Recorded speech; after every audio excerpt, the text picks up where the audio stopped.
मी व माझी पत्नी दिनांक 23 नोव्हेंबर रोजी कळंब रोडवर डोकी ते कळंब रोडवर ऍक्सिडेंट झाला होता. त्यामुळे पडला होता. तरी माझ्या पत्नीला पायाला लागला होतो, माझ्या पायाला लागलं होतं. त्यानंतर आम्ही डोकी येथील त्या हॉस्पिटलमध्ये दाखल केले. त्यानंतर तिथं प्रथम डिस्चार्ज घेऊन आम्ही गावाकडे गेलो. नंतर 2-3 दिवसांनी माझ्या पत्नीच्या पायाला जास्त दुखत असल्यामुळे तिला तुळजापूर येथील हॉस्पिटल यांच्याकडे येथे ऍडमिट केले.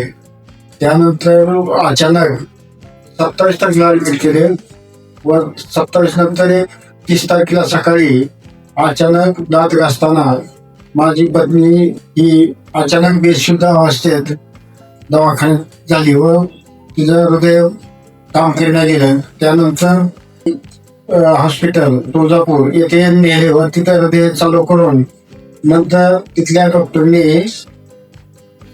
सल्ला दिला की तो सोलापूरला यशोधरला ऍडमिट करा म्हणून.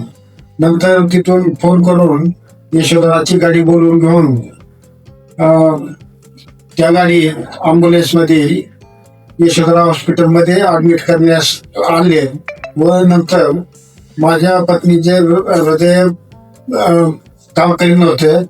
तशा परिस्थितीत यशोधरा हॉस्पिटलमध्ये ऍडमिट केले. नंतर विनोद बनसर यांनी माझ्या पत्नीची स्टेटमेंट केल्यानंतर त्यांनी किडनीला थोडं ही झालेलं आहे म्हणून किडनीचं व हृदयाचं ही करण्यासाठी ICU मध्ये 6 दिवस ऍडमिट केले व नंतर 6 दिवसानंतर इमर्जन्सी वॉर्डमध्ये त्यांनी बाहेर काढले.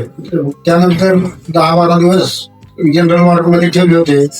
परंतु माझ्या पत्नीची अवस्था बेकार झालेली असल्यामुळे तिचे हृदयाचं व किडनीचं आणि DVDचा बी प्रॉब्लेम होता. त्यामुळे बनसरने चांगल्या प्रकारे उपचार करून माझ्या पत्नीची परिस्थिती सध्या चांगल्या प्रकारे झालेली आहे आणि मी 10 दिवसानंतर आज डबल फेर तपासणीसाठी बनसराकडे घेऊन आलेलो आहे.